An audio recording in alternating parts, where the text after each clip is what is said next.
Benvenuti a questo terzo e ultimo incontro. Third and last meeting.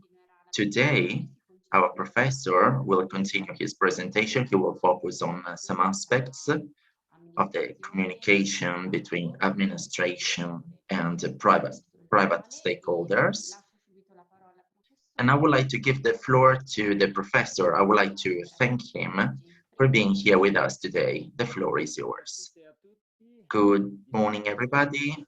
I am sorry I cannot be there with you, but unfortunately, I live in an area where there was a flood in the past months, and they had to replace a pole, and they have to do it today. So you will listen to my recording, and hopefully we're going to have a Q&A session afterwards over the phone, if you have any questions, of course. So today, I would like to analyze some of the reflections that came out in the past meetings, also take into consideration some of the practical methods that we have used in many countries across the world. The idea is to make the decision-making processes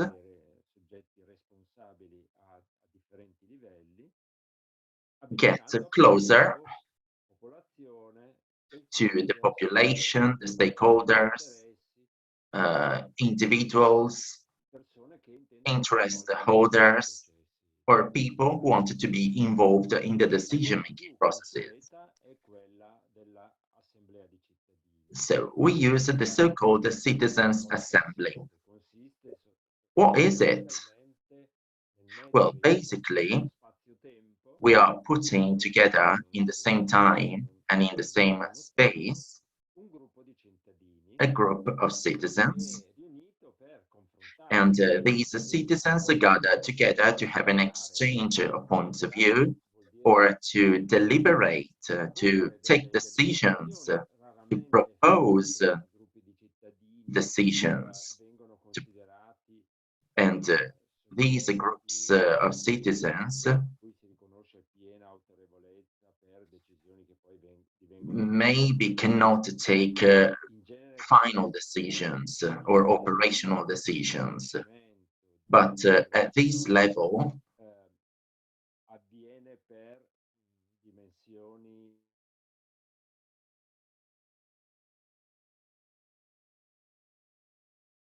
the interpreter is sorry, but the sound is not there anymore.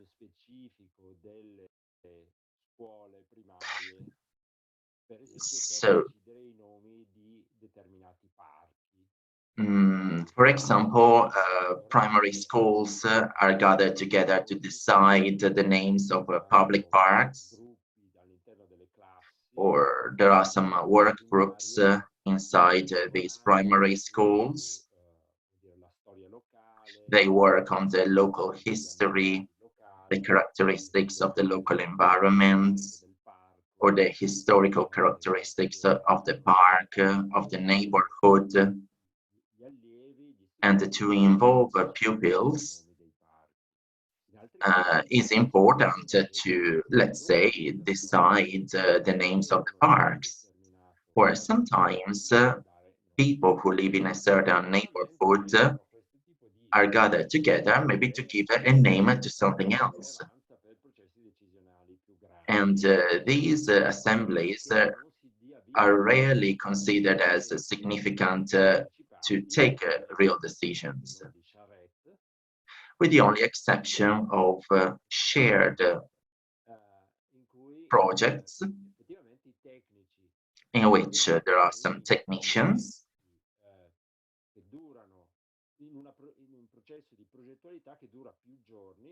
who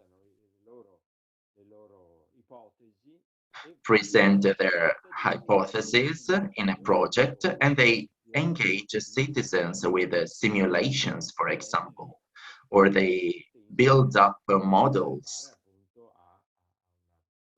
together so that there can be a participatory project. But the citizens' assembly is something that is less engaging, as what I said before. It is basically a moment in which people can participate in an assembly and have a discussion.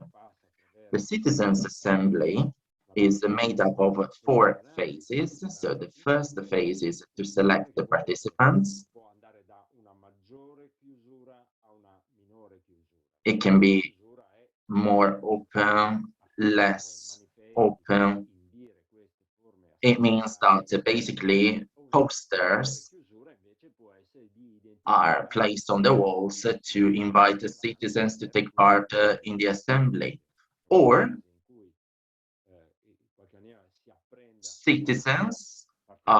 certain citizens are identified to take part in these projects.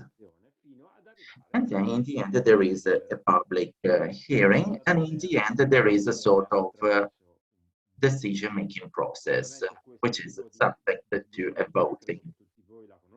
I think you all know this kind of activity, so I do not really want to speak about that a lot. These activities include a president, a secretary, who is appointed by the authority that establishes the assembly. And here there is a problem because sometimes participants do not have the authority to identify the coordinator of the activity. For example, these kinds of activities are used when in large urban areas there are some managing organizations that operate in the neighborhood that activate citizens' assemblies. But in actual facts, they are all coordinated by those who were appointed with public voting, public elections, or appointed by high-level organizations.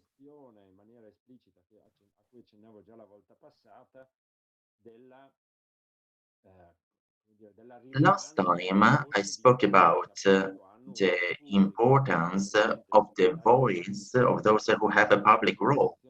So the president and the secretary are not just facilitators, but they are the people who are mostly listened to, while the other participants are less engaged. So this kind of activity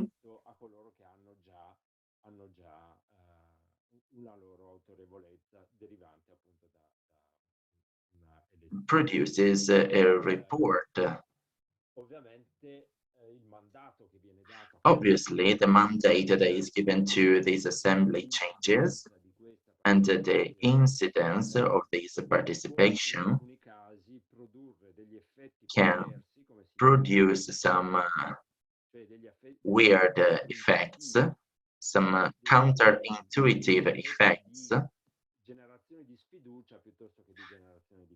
They generate untrust, they do not generate trust. The citizens' assembly instead gives the idea that citizens can actually participate in that. The idea is to give trust to these citizens who can actually take decisions, while if there is not much delegation or there is not much importance to this citizens' assembly, then we get the opposite effect. Instead of creating trust, we create untrust. So people tend to participate much less to these assemblies. Then there are some variations, but I do not really want to talk about them right now. But they create they make these events more formal, more structured. Some of the assemblies do not, for example, involve all the citizens, but only expert citizens, those who have certain competencies,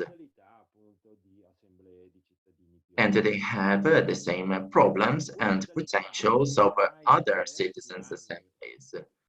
A method that has been used for decades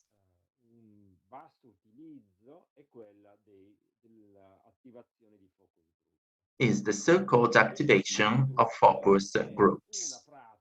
A focus group is a practice. Some people call it a technique, but I don't really like this word. So a practice that has been that was processed in the first afterwar time in the US, probably at the end of 1930.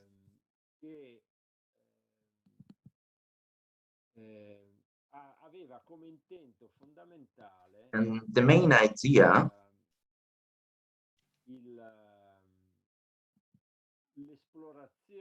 was to explore topics.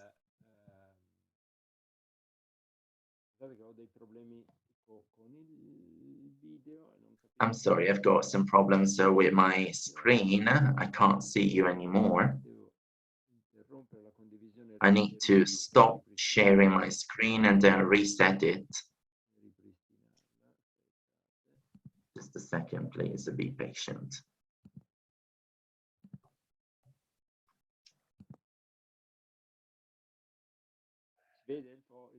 Can you see it? Yes, we can. Thank you. The focus group was created for two purposes. First of all, the mass market purpose. The idea is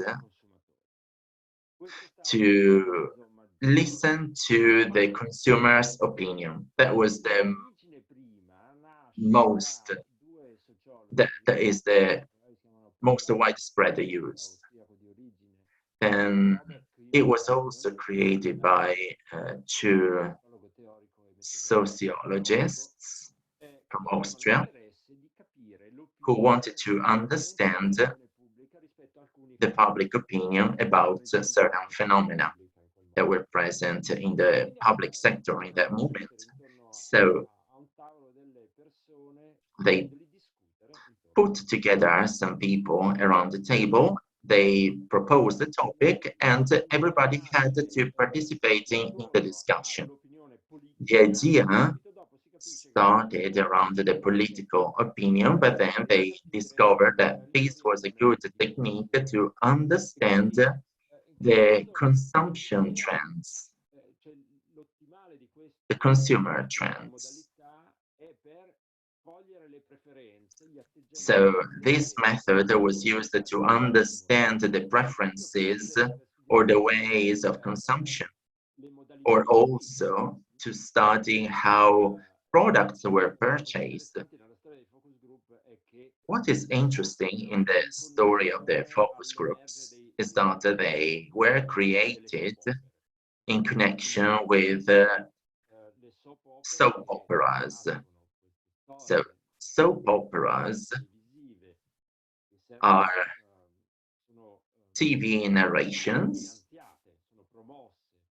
that are promoted by companies selling home products, in particular soap, detergents, and so on. And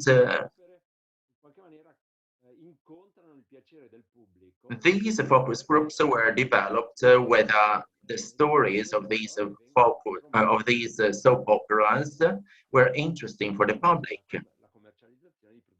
And in the meanwhile, they advertised home products. So the idea was to study the consumers' practices and analyze the consumption strategies, the concepts, and so on. In the world of marketing, we use focus groups to try to understand whether an advertisement that was designed to promote a certain product is appreciated by certain people. So the group that studies an advertisement, before broadcasting it, they give it to a group in charge of assessing it, of expressing their own opinions about it. So the focus group is used both to understand the trends and the opinions concerning products that still need to be promoted, or a product that needs to be implemented and created, or to assess the different ways of promoting it. So it is a type of strategy that works for the consumer's world, but it is also used to consider other trends, other opinions. In these cases, it is important to select the participants. Normally, these are small groups, maximum 10 people, because this dimension allows to have a close discussion among the participants, and the selection occurs based on the characteristics of the participants that need to be connected to the topic discussed. So, for example, in the case of consumers' products, people who actually use these products are gathered together. The same thing goes for stakeholders committed to certain topics of the public sector. A selection that concerns the consumer's products and the decision-making at public level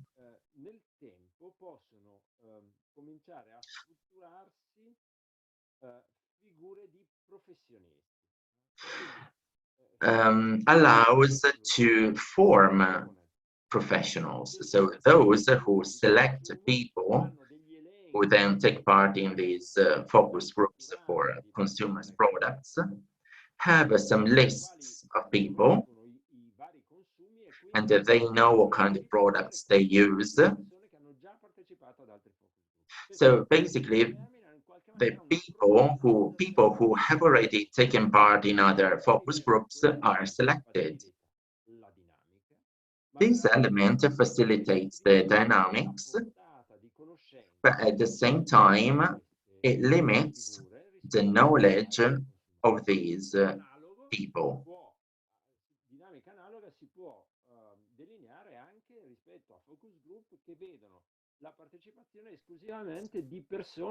Then there are some focus groups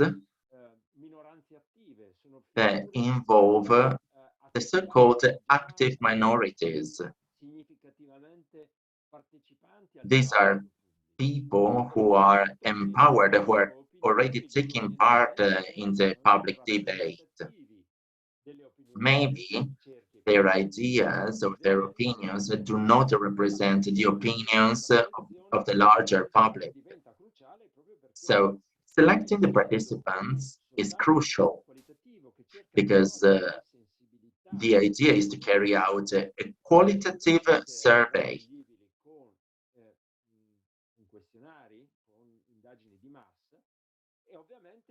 that is very different from a mass survey. So the participants of these focus groups must be able to express their sensitiveness not as experts, but they need to consider broader sensitiveness. Otherwise, the type of information that we take home is very limited. Besides selecting participants, what is very important is to coordinate the whole game, the whole interaction. And here we have the facilitator. The facilitator plays a very significant role. And normally, a facilitator is supported by a collaborator who is in charge of observing the dynamics. The task of the facilitator is to keep the group focused on a certain topic, so they don't have to speak about topics that have got nothing to do with the actual focus of the group. And then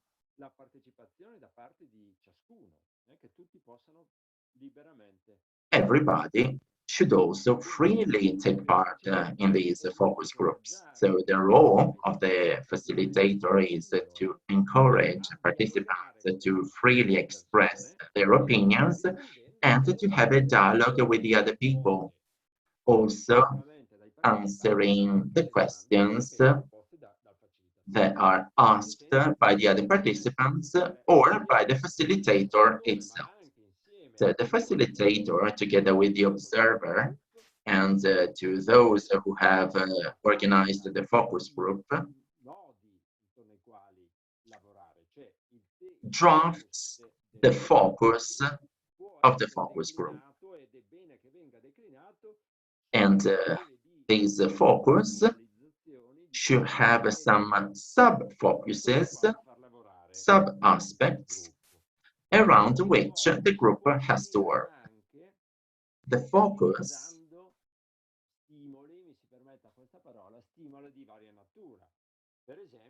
has to be tackled using different stimuli.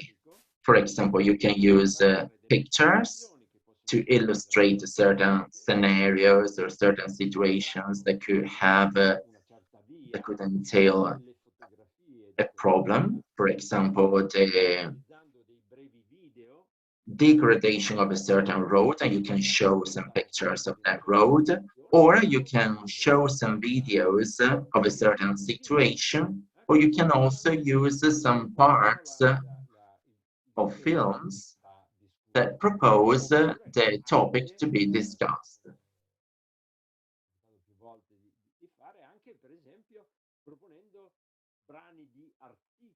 Or it is also possible to propose some newspapers articles and then discuss them.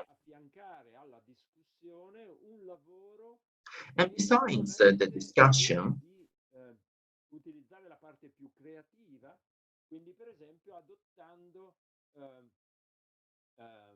we can use a more creative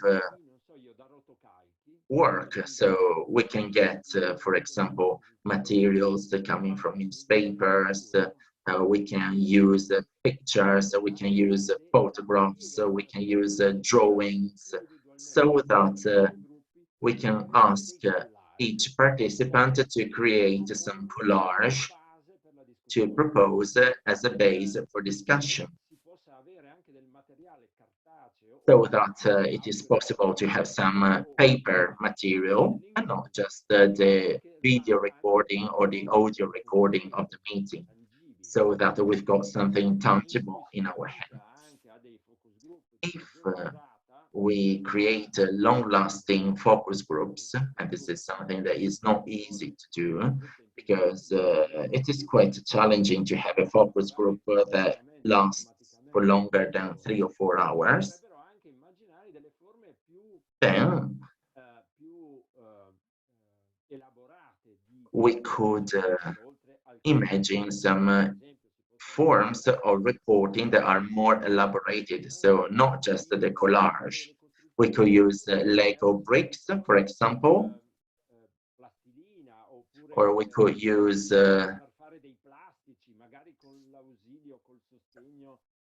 materials, plasticine, modeling clay. So we don't have to consider just the traditional focus group. This is a group of people that is based on words to have discussions, but over time, we also elaborated some methods that allowed to make people more involved, more engaged. And these focus groups take different names according to the structures that are used. One of the methods that is quite interesting, especially when we work with experts, is the so-called Delphi method.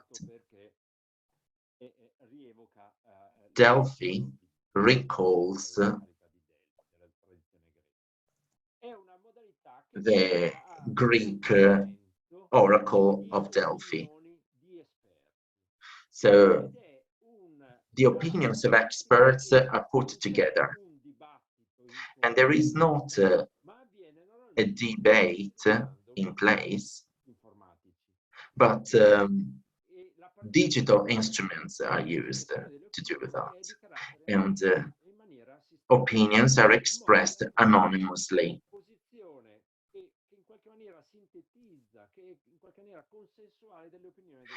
And in the end, there is a summary of the opinions of the experts. It is based on multiple repetition discussions that generate a judgment or a forecast on a specific topic.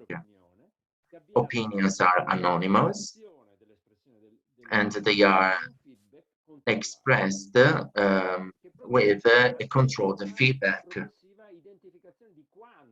that allows to identify how many people in the group have the same opinion, and then we can have an input from all the different experts. Experts have to answer to some written questions, and they have to send their answers to the facilitator or to the coordinator. After each round, after each questionnaire, let's call it that way, the facilitator receives all the answers from all the participants, and he or she has to build up a report, a summary of all the answers. And then he gives them back to all the participants. So this method is very peculiar. So it disconnects the opinion from the person who has expressed that opinion. I think I mentioned it last time. Sometimes when we take part in a debate, we take into consideration whether a statement was made by a person who's got a certain authority. So we prefer to listen to somebody who has an important role. Well, we don't give much importance to the marginal people of the group. Well, the Delphi method creates a detachment between these two dimensions. So it gives more role to the content rather than to the people who have said, who have expressed these opinions. And these opinions are given back to the group in a form of a summary, so that each person, each individual, can take into consideration what the others say, so that they can freely express their opinions again. And experts are encouraged to review their previous opinions and also consider and analyze the other people's opinions. So it is just like if they were helping the experts to reach more synthetic ideas, streamlined ideas. So instead of having wide general opinions, we move towards shared opinions. And therefore, it is possible to outline the scenarios foreseen for different solutions. Then there is another method which is called a World Cafe. So basically, a certain number of people are gathered together. They can be also plenty of people. And then there can be several sessions, like 20 or 30 minutes, with smaller groups of people, like 4 or 5 people. They gather together, they talk about a topic, and there has to be a circulation of ideas, which is called the cross-pollination. The environment is set as a cafe with round tables and chairs, so that 4 or 5 people can sit around this table, and participants find different types of material to note down their opinions. It is also possible to offer visual material so that people during the discussion can make some suggestions that will then be proposed to the rest of the group. So 20 to 40 minutes. What does it mean? It means that at the end of this time, each participant will change table, will move from one table to the other. Each table is coordinated by a manager who is in charge of setting the rules of the game, or to find a communication agreement, the so-called cafe etiquette. So the style that you have to have in this 30-minute interaction. And at the end of each session, only the facilitator stays at the table. He or she groups up all the material that was processed by the group, while the others are moving to other tables, so that each group takes part in many tables, many gatherings, at least 3. Of course, the number depends, for example, on the complexity of the topics tackled, so that each person takes part not just in a small group of 3 or 4 people, but in so many subgroups. So the dynamics of the group change as well, because each group has to elaborate its own dynamics. Do you remember what we said last time about the collective effervescence, which comes from a mixture that is processed thanks to all the participants. So changing group allows to change the dynamics, the way people express their own opinions, and each person participates in small groups, so they have the possibility to express their own opinion and create richness. And each person has to bring into the other groups not just their own opinion, but also what they heard or what they have received in the previous table. I would like to highlight the importance of the dynamics that I showed when I talked about the focus groups. But it is very crucial to understand the role of the facilitator, because the facilitator has to understand the leadership positions of some people, or for the creation of relationships between different participants, which could also create conflicts. After many sessions with small groups, it is important to give back during the General Assembly all the works that have been processed, designed, developed by each single table. And in the General Assembly, it is possible to elaborate different forms of participation. Maybe we will see them later on if we have enough time. Here there is a wrong sequence.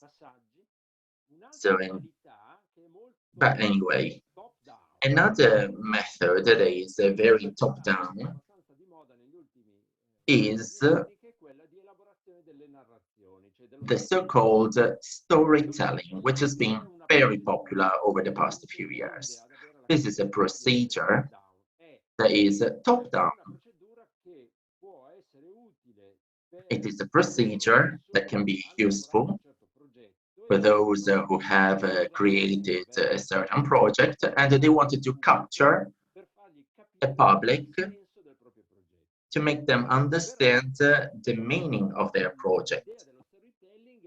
But the idea of storytelling is to propose the project activating the imagination of people.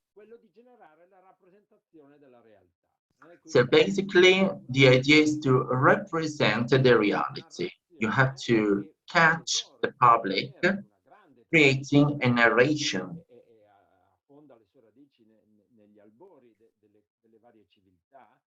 That is rooted in all the civilizations from the past with stories, fairy tales, tales.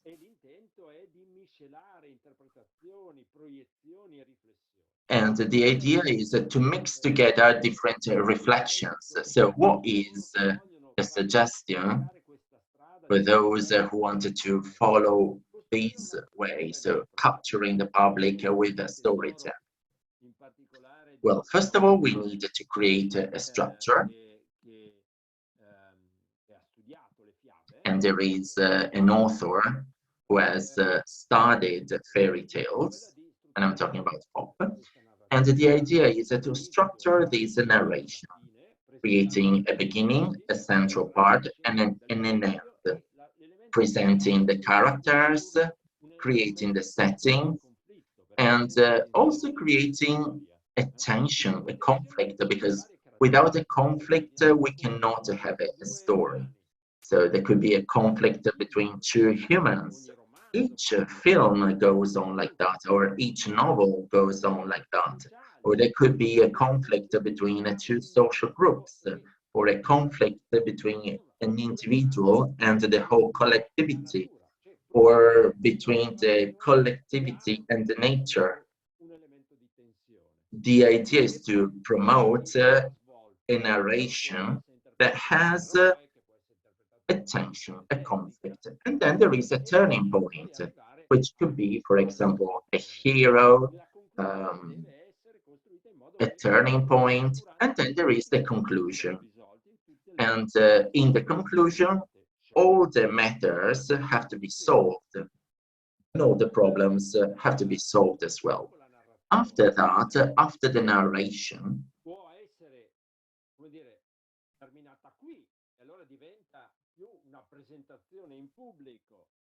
I mean, it could stop here, so it could be perceived as a presentation of the project to the public.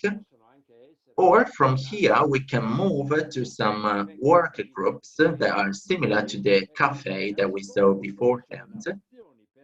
And in these groups, they can process again the narration and to try to obtain the feedback from the public. There is a special type of narration which is called Fishbowl. So many people are involved in a discussion, which is not a discussion that takes place in a general assembly, but the space is built up in centers that are one into the other, and inside there are 5 or 8 people who discuss the topic of the meeting. And this one is called the fish tank. All the others sit around the circles and they listen or observe. All the participants can sit in the circle in the middle, but they stay there only when they have finished their own speech. Or maybe there could be somebody from the outer groups that call them, they say, hey, it's my turn to speak. So there is a division between participants, listeners, and those who express their opinions. But this space is occupied by everybody, and those who are inside the circle can move away at every time.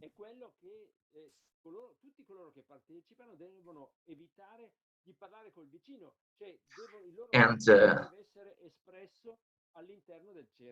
their contribution has to be, the contribution of these people can only be expressed if these people are in the circle in the middle. I would like to conclude because we're running out of time, otherwise I will have connection problems. These rituals have been built on the expression of opinions. What we can ask ourselves is that if the forms of participations have to be limited to the expression of the opinions. From the very beginning, I said that we're very focused on concepts, the transmission of information, the expression of our opinions, but in actual fact, we can reflect on the fact that we don't have to mix up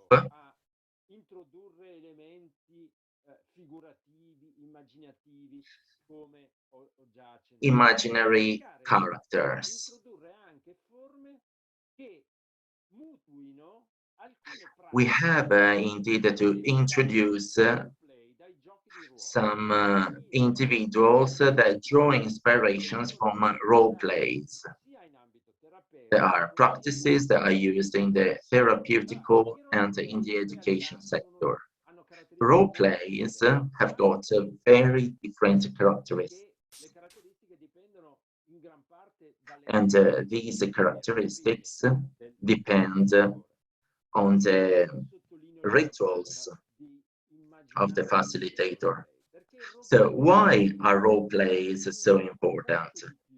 Because role plays, if they are used correctly, make use of both emotions and the body. Because you express your own opinion, not just with words, but you experience the role that you are actually playing.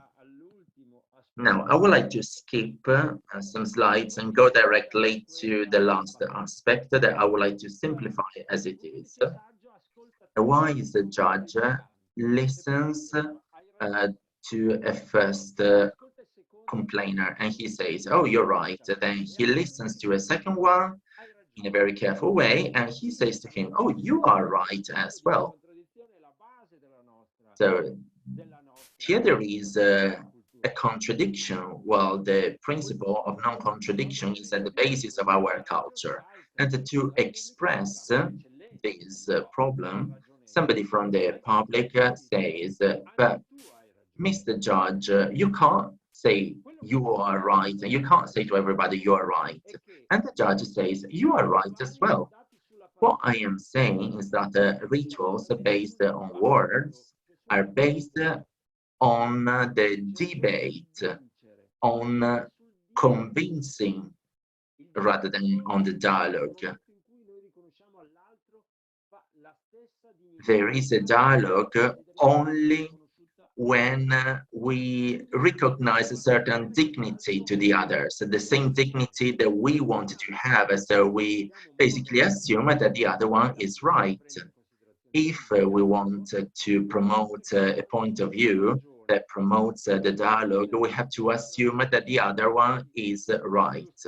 And in order to do that, he or she has to illustrate his criteria of relevance, the matrices that he uses or she uses to create a sense. We don't have to put ourselves in other people's shoes. It is not a matter of empathy, but we have to look at things with his own eyes or her own eyes.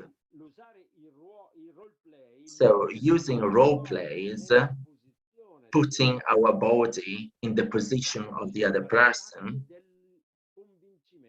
allows us to get out of the debate, the traditional concept of debate as we have known it for years, to recover a suggestion by Raymond Panikkar in the video that I proposed the last time, named The Window. There are lots of things to say. I hope I will be able to connect later on to have a discussion over the phone, because I think I gave you so much food for thought. We now need to analyze it. So let's speak later. Thank you very much, Professor, for this in-depth analysis. We have already seen them in some of our stakeholders. We have a 10-minute break, and then we can see if there are any questions for the professor. Thank you. Thank you very much. Thank you, and see you later.